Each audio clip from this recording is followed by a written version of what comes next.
नमस्कार, 100% समाचारमा स्वागत छ। म मिलन। सुरु गरौँ 100% समाचार। तत्कालीन प्रधानमन्त्री केपी शर्मा ओली नेतृत्वको सरकारले अध्यादेश मार्फत संवैधानिक निकायहरूमा गरिएको नियुक्ति विरुद्धको रिट हेर्दैमा संवैधानिक परिषदको सिफारिसमा नियुक्त भएका 52 जना पदाधिकारीको नियुक्ति खारेजीको माग गर्दै परेको रिटमाथि शुक्रबारको संवैधानिक इजलासमा तोकिएको थियो पेशी। संवैधानिक इजलासमा शुक्रबारदेखि सुनुवाई सुरु भएको उक्त रिटमाथि बहस गर्दै अधिवक्ता ओम प्रकाश अर्यालले गर्नुभएको थियो सुनुवाई अघि बढाउन माग। संवैधानिक इजलासमा कायम मुकायम प्रधान न्यायाधीश दीपक कुमार कार्की, न्यायाधीशहरू मीरा खड्का, हरिकृष्ण कार्की, विश्वम्भर प्रसाद श्रेष्ठ र ईश्वर प्रसाद खतिवडा। निर्वाचन आयोगद्वारा 2079 वैशाख 30 गते हुने स्थानीय तह निर्वाचनका लागि निर्वाचन आचार संहिता जारी। निर्वाचनमा स्वच्छता, निष्पक्षता, पारदर्शिता तथा भयमुक्त वातावरण कायम राख्न आयोगद्वारा निर्वाचन आचार संहिता जारी। निर्वाचन आयोगद्वारा जारी आचार संहितामा सार्वजनिक स्थलमा कुनै किसिमको जुलुस, आमसभा, कोणसभा, बैठक एवं भेला गर्नु अघि स्थानीय प्रशासन र प्रहरीलाई मिति, समय, मार्ग र स्थानको बारेमा कम्तीमा 72 घण्टा अगावै जानकारी गराउनु पर्ने। सार्वजनिक भवन, सार्वजनिक सडकका पोल वा कुनै सार्वजनिक स्थानमा दलको झण्डा, दल वा उम्मेद्वारको निर्वाचन चिन्ह राख्न वा टाँच्न नपाइने। जुलुस, आमसभा, कोणसभा, बैठक, भेला वा प्रचार प्रसारका कार्यक्रम बिहान 8 बजेदेखि साँझ 7 बजेसम्म मात्र गर्न पाइने। कुनै दलको प्रचार प्रसार गर्ने व्यक्तिले दलको निर्वाचन चिन्ह वा झण्डा अङ्कित लोगो वा स्टिकर वा कपडा, टोपी वा cap, vest, T shirt, jacket, कमिज, गम्छा, ब्याज, मास्क वा लकेट लगाउन वा झोला बोक्न नहुने। निर्वाचन प्रचार आमसभा तथा जुलुसमा 18 वर्ष उमेर पुरा नभएका बालबालिकाको प्रयोग गर्न वा गराउन नपाइने आचार संहितामा उल्लेख। निर्वाचनमा प्रभाव पार्ने उद्देश्यले कसैले पनि सामाजिक सञ्जालमा झुटा साइट र एकाउन्ट सञ्चालन गर्न वा गराउन नहुने व्यवस्था। वैशाख 30 गते हुने स्थानीय तहको निर्वाचनका लागि वैशाख 11 र 12 गते उम्मेदवारी दर्ताको समय तोकियो। निर्वाचन आयोगले पास गरेको निर्वाचन कार्यक्रम अनुसार उम्मेदवारी दर्ताका लागि 2 दिन छुट्याइयो। आयोगका अनुसार निर्वाचन प्रक्रिया अनुसार उजुरी दर्ता, त्यसमाथि जाँचबुझ लगायतको प्रक्रिया पूरा गरेर वैशाख 15 गते उम्मेदवारको नाम सार्वजनिक हुने। सरकार र पार्टी गठबन्धनको भावना विपरीत नजाने गृहमन्त्री तथा नेपाली कङ्ग्रेसका केन्द्रीय सदस्य बालकृष्ण खाँडको स्पष्टोक्ति। गठबन्धनबाट बनेको वर्तमान सरकारले जनताको काम गर्दै गठबन्धनको भावना मर्न नदिने गृहमन्त्री खाँडको जिकिर। अर्थमन्त्री जनार्दन शर्माद्वारा बैंकहरूले उद्योगहरूलाई दिने कर्जाको ब्याज दर 2% भन्दा बढी हुन नदिने प्रतिबद्धता। त्यसका लागि नेपाल राष्ट्र बैंक तथा अन्य बैंकहरूसँग छलफल भइरहेको पनि अर्थमन्त्री शर्माको स्पष्टोक्ति। पछिल्लो समय बैंकको ब्याज दर वृद्धि हुँदा उद्योगी व्यवसायहरूलाई समस्या परेको र ती समस्या समाधानको लागि सरकारले काम गरिरहेको अर्थमन्त्री शर्माको भनाइ। आयात प्रतिस्थापनको लागि उत्पादन र निर्यातमा केही वृद्धि भए पनि त्यो अपुग रहेको अर्थमन्त्री शर्माको भनाइ। संविधानमा लिपिबद्ध गरिएका जनताका अधिकारलाई व्यवहारमा कार्यान्वयन गर्ने विषय अहिलेको सरकारको प्राथमिकतामा रहेको भूमि व्यवस्था, सहकारी तथा गरिबी निवारण मन्त्री शशि श्रेष्ठको भनाइ। संविधानमा व्यवस्था भएअनुसार भूमिहीन, दलित, भूमिहीन, सुकुम्बासीहरूलाई जग्गा उपलब्ध गराउने, अव्यवस्थित बसोबासहरूको व्यवस्थापन गर्ने कार्य सम्पन्न गर्नको लागि राष्ट्रिय भूमि आयोगले नेपालको इतिहासमै पहिलो पटक ऐन बनाएर अघि बढेको पनि मन्त्री श्रेष्ठको भनाइ। वर्तमान सरकारले संविधानमा व्यवस्था भएको मुक्त कमेया, कमलरी, हरुवा, चरुवा, हलिया भूमिहीन सुकुम्बासीहरू पहिचान गरेर बसोबासका लागि घर घडेरी तथा जीविकोपार्जनका लागि कृषि योग्य जमिन वा रोजगारीको व्यवस्था गर्दै पुनर्स्थापना गर्ने भन्ने विषय पनि प्राथमिकतामा रहेको जिकिर।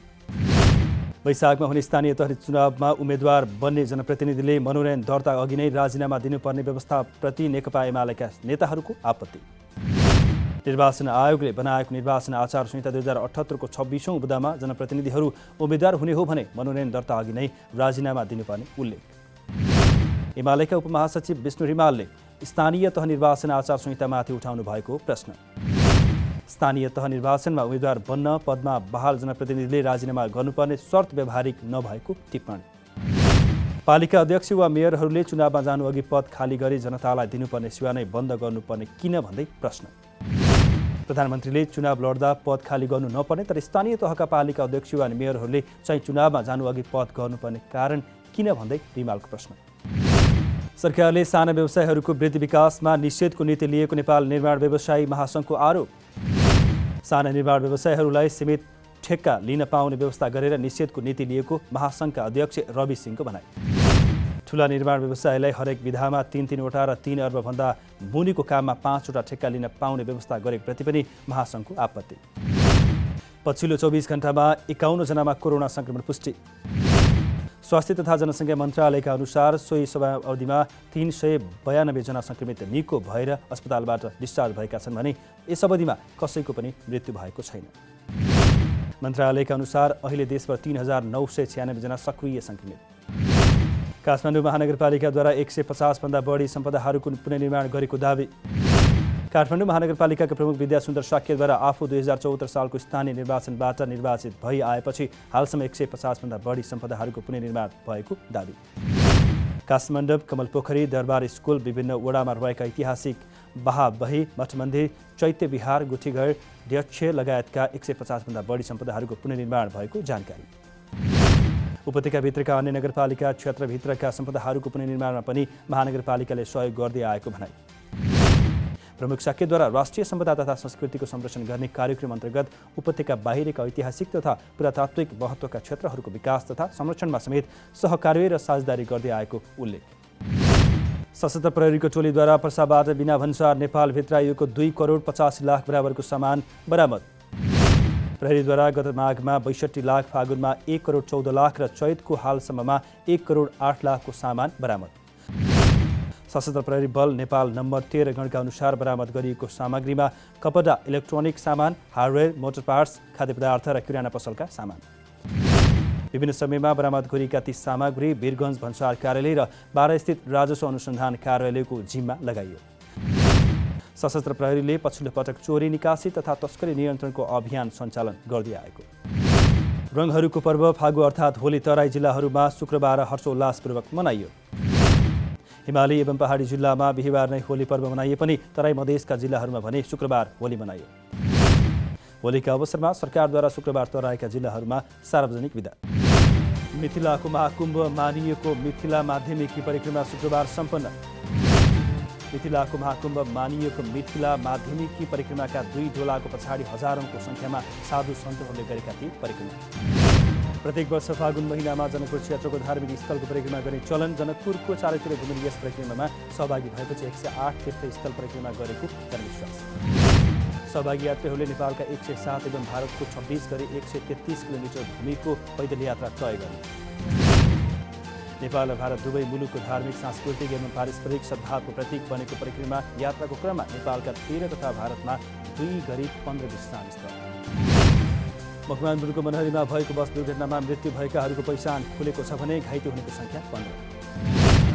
पूर्व पश्चिम राजमार्ग अन्तर्गत मकवानपुरको मनहरी गाउँपालिका वडा नम्बर 6 सुनाचोरी भुलचोकमा आज 444454 नम्बरको यात्रुवाहक बस अनियन्त्रित भई पल्टिँदा दुर्घटनामा 2 जनाको घटनास्थलमा नै मृत्यु भएको थियो भने घाइतेको सङ्ख्या 15।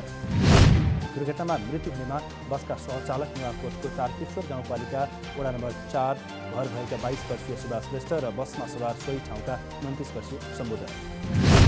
वरिष्ठ साहित्यकार तथा शताब्दी पुरुष सत्यमोहन जोशीको जीवनकथामा आधारित पुस्तक सत्यमोहन लोकार्पण। शताब्दी पुरुष सत्यमोहन जोशीले जीवनभर साहित्य, कला, संस्कृति र रङ्गमञ्चमा गरेका योगदानका विविध आयाम समेटेर कवि तथा लेखक अनिल पौडेलद्वारा लिखित जुरेली दर्शन पुस्तक प्रकाशन। यस कृतिमा उहाँको जीवनी, भाषा, साहित्य, लोक संस्कृति, अन्वेषण लगायतका विषयहरू समेटिए। बाबु शङ्करराज जोशी र आमा राजकुमारीका सुपुत्रका रूपमा विक्रम सम्वत 1977 साल वैशाखमा बखुमबहाल ललितपुरमा जन्मनु भएको थियो सत्यमोहन जोशी। सरकारद्वारा चोभार सुक्खा बन्दरगाहमा भन्सार जाँच पासका लागि बालवस्तु ल्याउन खुल्ला। सरकारले राजपत्रमा सूचना जारी गर्दै काठमाडौँ जिल्लाको चोभार स्थित चोभार सुक्खा बन्दरगाह भन्सार कार्यालय काठमाडौँमा भन्सार जाँच पासका लागि बालवस्तु ल्याउन गरेको खुल्ला। राजपत्र अनुसार चलान भएको स्थानबाट बन्दरगाह भन्सारसम्म नै सिपिङ कम्पनीहरूबाट सञ्चालित स्तरीय सिपिङ कन्टेनरबाट कन्टेनर परिवर्तन नगरी ढुवानी भएको हुनुपर्छ। फागुन महिनामा नेपाल दूरसञ्चार कम्पनीको सर्वाधिक रकमको सेयर कारोबार। फागुन महिनामा मात्र कम्पनीको 62 अर्ब 92 करोड 68 लाख बराबरको सेयर कारोबार। फागुन महिनामा 19 दिन मात्र खुलेको बजारमा उक्त रकम बराबरको सेयर कारोबार। यस वर्ष पहिलो पटक बोनस सेयर प्रस्ताव चैत 1 गते सार्वजनिक गरेको कम्पनीको सेयर कारोबारमा फागुन महिनामा उतार चढाव उच्च। कम्पनीले यस वर्ष 20% बोनस सेयर र कर प्रयोजनका लागि समेत 20% नगद लाभांश वितरण गर्दै। अमेरिकी कूटनीतिज्ञ लिएर काठमाडौँ आएको अमेरिकी सेनाको जहाज त्रिभुवन अन्तर्राष्ट्रिय विमानस्थलमा अवतरण। अमेरिकी कूटनीतिज्ञलाई लिएर युएस एयरफोर्स अमेरिकी सेनाको जहाज काठमाडौँ आएको त्रिभुवन अन्तर्राष्ट्रिय विमानस्थल स्थित अध्यागमन कार्यालयद्वारा जानकारी। संसदबाट अमेरिकी सहयोग परियोजना मिलेनियम च्यालेन्ज कर्पोरेसन MCC 12 बुँदे व्याख्यात्मक घोषणापछि अमेरिकालाई लिएर नेपालमा संशय। यही बेला कूटनीतिज्ञ सहित अमेरिकी सेनाको जहाज नेपाल आउनुलाई अर्थपूर्ण रूपमा हेरियो। युक्रेनमाथि रुसी आक्रमण विरुद्ध विभिन्न मुलुकहरूले रुसी धनाढ्य र संस्थाहरूलाई प्रतिबन्ध लगाउने क्रम रोकिएन। अमेरिका, EU, बेलायत, दक्षिण कोरिया जस्ता देशहरूद्वारा रुसमाथि विभिन्न किसिमका प्रतिबन्धहरूको घोषणा। अस्ट्रेलियाद्वारा रुसका धनाढ्य एवं राष्ट्रपति व्लादिमिर पुटिनका निकटस्थ ओलेग डेरिपास्का र भिक्टोर भेक्सेलबर्ग विरुद्ध प्रतिबन्धको घोषणा। अस्ट्रेलियाले रुसको केन्द्रीय बैंकसहित 11 बैंक र संस्थानहरूमाथि पनि प्रतिबन्ध लगायो। पछिल्लो प्रतिबन्धले रुसको सरकारी ऋण जारी र व्यवस्थापन गर्ने कार्यलाई प्रहार गरेको अस्ट्रेलियाको विदेश मन्त्रालयको दाबी। जापानद्वारा पनि थप 15 रुसी नागरिक र 9 संस्थालाई प्रतिबन्ध लगाएको घोषणा। विश्वका झन्डै 3 दर्जन औषधि निर्माण कम्पनीले अमेरिकी फाइजर कम्पनीको कोरोना भाइरस विरुद्धको खाने चक्कीको सामान्य संस्करणको उत्पादन कार्य सुरु गर्ने। संयुक्त राष्ट्र सङ्घको मान्यताप्राप्त मेडिसिन्स प्याटेन्ट पुलले यस सम्झौताका लागि वार्ता गरेको जानकारी। एसिया, क्यारिबियन, मध्यपूर्व र पूर्वी युरोपमा रहेका ती औषधि निर्माण कम्पनीहरूले फाइजर औषधिका लागि कच्चा पदार्थ वा चक्की नै बनाउन सुरु गरे। यसरी औषध निर्माण अनुभूति पाउने कम्पनीमध्ये एउटा युक्रेनको पनि रहेको छ, तर त्यस कम्पनीले अझैसम्म आफूले काम पुरा गर्न सक्ने ग्यारेन्टी दिइसकेको छैन। पाकिस्तानमा प्रधानमन्त्री विरुद्ध अविश्वासको प्रस्ताव पेश भएसँगै इमरान खान नेतृत्वको सरकार सङ्कटमा। विपक्षी दलले पेश गरेको अविश्वासको प्रस्तावको पक्षमा सत्तारूढ दल पाकिस्तान तेहरिक-ए-इन्साफ PTI का 24 जना सांसदले भोट हाल्ने बताए। सिन्ध हाउसमा सत्तारूढ दलका सांसद लुकेर बसेको तथ्य बाहिरिएपछि खानले सभामुख असद कैसरलाई मार्च 21 तल्लो सदनको बैठक बोलाउन दिए निर्देशन। त्यो बैठकमा नै PTI छाड्न सक्ने सम्भावित सांसदलाई कारबाही गर्ने प्रधानमन्त्री खानको तयारी। ICC क्रिकेट विश्वकप लिग 2 अन्तर्गत प्रतियोगितात्मक 1 दिवसीय सिरिजको दोस्रो खेलमा नेपाल पराजित। दुबईमा शुक्रबार भएको खेलमा नेपाल आयोजक UAE-सँग 48 रनले पराजित। UAE-ले दिएको 169 रनको लक्ष्य पछ्याएको नेपाल 35 ओभर 1 बलमा अल आउट हुँदै 120 रनमा समेटियो। नेपालका लागि रोहित पौडेलले सर्वाधिक 46 रन बनाए। यसअघि टस जितेर पहिले ब्याटिङ गरेको UAE-ले 46 ओभर 3 बलमा अल आउट हुँदै बनाएको थियो 168 रन। यस सिरिजमा नेपालको यो पहिलो हार हो। पहिलो खेलमा नेपालले PNG-लाई हराएको थियो 2 विकेट। शहीद स्मारक B डिभिजन लिग फुटबल प्रतियोगितामा नयाँ बस्ती युथ क्लबको जित। इन्फा कम्प्लेक्समा शुक्रबार भएको खेलमा नयाँ बस्तीले सामाजिक युथ क्लबलाई 2-1 गोल अन्तरले हरायो। यस जितसँगै नयाँ बस्तीले 6 खेलमा 10 अङ्क जोडेको छ भने सामाजिकको 6 खेलमा 4 अङ्क। आजै भएको अर्को खेलमा टुसाल युथ क्लब र मध्यपुर युथ एसोसिएसनले बराबरी खेल्दै अङ्क बाँडे। च्याम्पियन्स लिग फुटबलको क्वार्टर फाइनल ड्र सार्वजनिक। UEFA-ले शुक्रबार सार्वजनिक गरेको ड्र अनुसार साबिक विजेता चेल्सीले रियल मड्रिडसँग प्रतिस्पर्धा गर्ने। म्यान्चेस्टर सिटीले एटलेटिको मड्रिडसँग प्रतिस्पर्धा गर्नेछ भने लिभरपुलले बेन्फिकासँग प्रतिस्पर्धा गर्दा बायर्न म्युनिखले विल्लारियलसँग खेल्ने। 100% समाचार अहिलेलाई यति नै। नमस्कार।